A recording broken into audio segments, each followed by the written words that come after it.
ওই মিলি আল্লাহর হুকুম নামাজটা পড়িয়ে নিন ইনশাআল্লাহ আল্লাহ তোমার জিন্দেগি কামিয়ে করিয়ে দেবে। যেখানে যাও, কলেজে যাও, রাস্তায় যাও, ঘাটে যাও, নদীতে যাও, যেখানে আজান হবে আল্লাহু আকবার সঙ্গে সঙ্গে নামাজে দাঁড়িয়ে যাও, যেরকম সুবহানাল্লাহ। আল্লাহ তো জিন্দেগি পরিবর্তন করে দিবে। সেই জন্য বাপজন আমার শোনাচ্ছেন না, কষ্ট মনে করবেন না, মা বোনেরা শুনে রাখেন। বাদশাহ বলল বলতেন রে তিনি এনাকে রেডি হতে বলো, হাজার মানুষ দেখতে চায় আমার বাদশাহ নাই বিশাল। বাদশাহ হাতে তরবাল নিয়ে নিল, আল্লাহ তরবালটা হাতে নিয়ে যায়। মন্ত্রী কোথায়? উনি কারাদণ্ডের ভিতরে।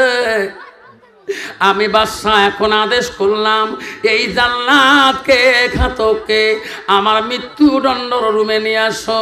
যুবককে নিয়ে ওই চিৎ করে দিল, হাত বান্দা পা বান্দা আল্লাহর কাছে কান্দে, আল্লাহ আমি তো খুনি না, আমি তো খুনি না আল্লাহ, আমি তোর নজরে খুনি না আল্লাহ, আমি তোর নজরে আমি নামাজি। সুবহানাল্লাহ, এরকম সুবহানাল্লাহ। উনি কি খুনি? উনি কি খুনি? উনি কি খুনি? উনি একজন মুত্তাকিন আল্লাহওয়ালা। এরকম সুবহানাল্লাহ। বলছে আল্লাহ আমি তোর নজরে খুনি না আল্লাহ, দুনিয়ার মানুষের নজরে খুনি, তরবালের খুনি, রক্ত মাখা ঝোলার খুনি, গায়ে মাকে রক্তর দাগ হচ্ছে আল্লাহ তার খুনি। আল্লাহ তোর নজরে আমি কিন্তু খুনি না আল্লাহ, তুমি যদি না মারো বাদশার ছুরি কিছুই করবে না। যুবকের চোখের পানি জমিনে সরিয়ে যায়। বাদশা তরবাল নিয়ে গেল, লক্ষ মানুষ লাখ মানুষ দেখে রে আমার বাদশা নেই বিচার, নেই বিচার দেখে রে।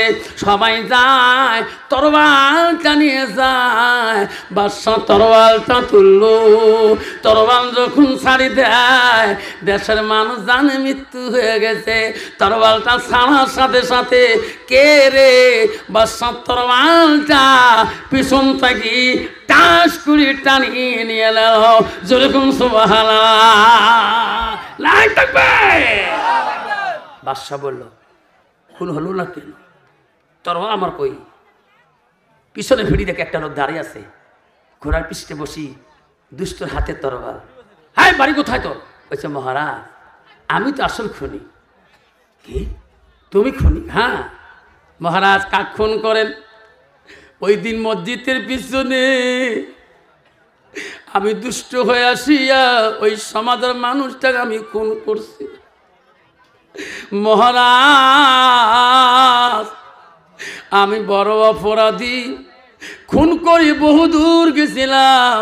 কেবা আমার কানে বলে বেটা রে যত দূরে পালাও আল্লাহর কাছে তো দিন পালাইতে পারব না। এই বেটা কিয়ামতের দিন এই সাক্ষী দিবে হাত, সাক্ষী দিবে চোখ, সর্বাঙ্গ, সেদিন তো তুই পালাতে পারবি না। মহারাজ আমি এই কথা শুনিয়া যাই আর সহ্য করতে পারি না। আমি আবার দুবার করি যেখানে খুন করে গেছিলাম সেই জায়গায় আসিয়া শুনি এই ভাই আমাকে জবাই করা নিষেধ করেছিল, আমাকে বাধা দিয়েছিল। আমি এই ভাইয়ের কথা না মানে আমি জবাই করেছিলাম। মহারাজ এই ভাইয়ের মা বড় অলি আল্লাহওয়ালা, এনাকে যদি খুন করে দেন এনার মার অভিশাপে আমি ধ্বংস হয়ে যাব। মহারাজ আপনার তরবাল আপনার কাছে দিলাম, ওনার জায়গায় আমি শুয়ে যাই, আমাকে জনমের মতো খুন করে দেয়। বাদশা বলল বাবা আব্দুজ্জামান আমি আসল আসামি পেয়ে গেলাম রে, আমি বুঝি পাইলাম তোর মার দোয়া বিপুলে যায় না। যারে বাবা যা আমি অপরাধী অল্প হইতাম, আমি আসল আসামি পেয়েছি, আর তোকে খুন করব না। বাদশা ছেড়ে দিল, আসল আসামিকে বন্দি করলো। আব্দুল সামাদ কান্দে আর বলে, মা ও শোনা মা, তোর দোয়া বিফলে যায় না মারে, তোর দোয়া আল্লাহর কাছে কবুল হয়েছে। মা কান্দে রে, মাবুদ আমার সন্তান যদি অপরাধ করে নাই, কেন তাকে তুই মারবি? আমি তো মা তুলছি, মার দোয়া বিফলে যায় না। আব্দুল সামাদ বাড়িতে ফিরে এসে ঘরের দরজা ডাক দিয়ে বলে, মা মা দরজা খুলে দাও মা, তোমার দোয়া কবুল হয়েছে মা। বাদশা আমাকে খুন করে দেয় মা, আমাকে আদর সম্মানে পাঠিয়ে দিয়েছে মা, তুমি ক্ষমা করে দাও মা, দরজা খুলে দাও। মা দরজা খোলে না রে, মা দরজা খুলে না কে রে? মা কি হলো রে? দরজা ভেঙে দেখে মা সেজদার মধ্যে বিউটে পড়েছে। মাঝে কি জিনিস এই পৃথিবীর জমিনে? আব্বা আজকে ওয়াদা দিয়ে যেতে হবে, বাবা মার সাথে শান্তি মুখে আজকে কথা বলবো, রাজি আছেন? কে খেয়েছে হাতটা তুলবেন বাবা, দরকার পড়ে বাবার পায়ে চুমে খাবে, পিসাবের পায়ে চুমে খাওয়া দরকার নাই, মন তো এটা তো বাবার পায়ে চুমে খা, তোর মার পায়ে চুমে খাবো, পিসাবের পায়ে চুমে খাস। তুমি বড় অপরাধী, বাবার কাছে ঋণ আসিস, মার কাছে ঋণে আসিস, মার পা ধরি কান্দে, বাবার পা ধরি কান্দে, মা বাবা অন্তর গলে যাবে, তো জন্মে যত ভুল মা মাফ করে দিবে, বাবা মাফ করে দিবে, আল্লাহ খুশি হয়ে যাবে।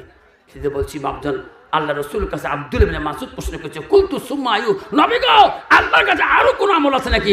রসুল বলছে, কয়লা আল জিহাদু ফি সাবিলিল্লাহ, আল্লাহ রাস্তায়। বাপজন শোনাচ্ছেন না, 5-2 মিনিট এই বয়সে, যুবক বয়সে আল্লাহ রাস্তায়, বাবা আল্লাহ রাস্তায় 3টে দিন, এই যে সামনে ইস্তেমা আছে, 3টে দিন আল্লাহ রাস্তায়, সমাজত্যাগী যে যুব কল্যাণ পরিষদ সমাজত্যাগী, এতে 3টে দিনের আল্লাহ রাস্তায় বা ইসলামে আমরা সবাই যাব, আল্লাহ রাস্তায় 3টে দিন নিসাবে নাম দেবো, রাজি আছেন? কে কে রাজি আছেন? হাত তুলি দেখাই, তকবির লাগাই। সমাজে 5 ওয়াক্ত নামাজ পড়বো, সময় পেলে মাসে 3টে দিন নিসাবে লাগাবো, আর সময় পেলে একটা চিল্লাই যাবো, আল্লাহ তোর জিন্দগি কামিয়াবি করে দিবে। তো মুসলমানের নাম থেকে আল্লাহ নাম কাটিয়ে দিবে না। 4 কোচি 4 মোজাহাব উজুবি সে সার, 5 ওয়াক্ত 5 নিয়াত করো হে সুমান, আর কামাহো কাম 13 খাত, মুসলমানি 5 বেলা ইমানতে 7, 30 রোজা 30 নিয়াত জানিব একিন, তয়মতে 3 রে বাপ তোর গোসলতে 3। আব্বা আল্লাহ 3টে দিন যাবেন, মুসলমান 10টা ডাইনি সুন্নত আছে, আমল হয়ে যাবে, মুন্নাঙ্গ মুসলমান হেতু কবরে আল্লাহ নেবে। সেই জন্য বাপজন আমার 11 তারিখে সভা আছে তোমাদের এই গোয়ালপাড়া জেলায় মাটিয়া দলগুমা মাটিয়াতে, 11 ফেব্রুয়ারি সভা আছে, আপনারা যাবেন। আমি বলে গেলাম রাত 2টা বাজে গেছে, আমি কষ্ট দিতে চাই না। আব্বাজান আমার প্রতিদিন জলসা, কালকে আছে আমার জলেশ্বরে, পরশুদিন আমি চলে যাব নগাঁও 3 নং বরগলি জামে মসজিদ। আপনাদের কাছে বিপদ চাইলাম, মার্চের 10 তারিখ পর্যন্ত আমার ডায়েরি খালি নাই। 11 রমজান, 11 মার্চে পাঁচারি খাইতে হবে, 12 মার্চে পহেলা রমজান। আমি 10 মাস পর্যন্ত ডেট দিছি, আর ডেট দিতে পারি নাই। এইটুকু বলে আপনাদের কাছে বিদায় নিলাম। বলার মাধ্যমে ভুল ত্রুটি হলে আমার মা বোনেরা 5 ওয়াক্ত নামাজ পড়বেন, মা বোনের স্বামীর খেদমত করবেন, রমজানে রোজা করবেন, এইটি বলি ক্ষমা চাইলাম, ভুল হলে ক্ষমা করবেন। এখন সভাপতির ভাষণ নিয়ে দোয়া হবে, আর তারপরও খেয়ে যাবেন। আসসালামু আলাইকুম, দিন ইসলাম জিন্দাবাদ।